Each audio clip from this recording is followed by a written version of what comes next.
నవ్యాంధ్రప్రదేశ్ రాజధాని ఎంపిక కోసం ఏర్పాటైన కేంద్ర పట్టణాభివృద్ధి శాఖ మాజీ కార్యదర్శి శివరామకృష్ణన్ నేతృత్వంలోని కమిటీ తుది నివేదికను హోంశాఖకు సమర్పించింది.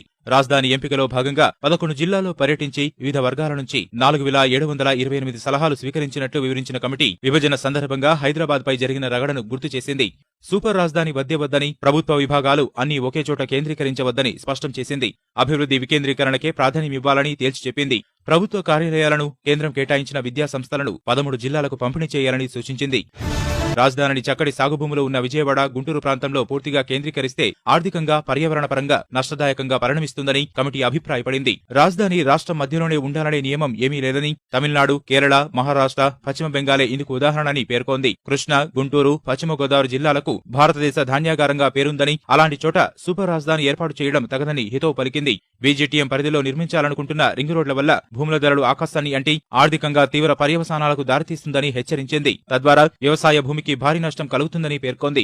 హైదరాబాద్ కేంద్రంగా పనిచేస్తున్న 109 దాకా ప్రభుత్వ డైరెక్టరేట్ల వంటి కార్యాలయాలను వైజాగ్ ప్రాంతంలో ఏర్పాటు చేయడం శ్రేయస్కరమని పేర్కొంది. సాంకేతిక సంస్థలు కూడా వస్తే వైజాగ్ జోన్ పూర్తి హైటెక్ జోన్ గా మారే అవకాశముందని అభిప్రాయపడింది. రాయలసీమ ఆర్క్లోని విభిన్న ప్రాంతాల్లో వేర్వేరు సంస్థలను ఏర్పాటు చేయవచ్చని, దక్షిణాదిలోనే అత్యధిక సామర్థ్యం గల రవాణా కారిడార్ గా అవతరించే సామర్థ్యం దీనికి ఉందని కమిటీ పేర్కొంది.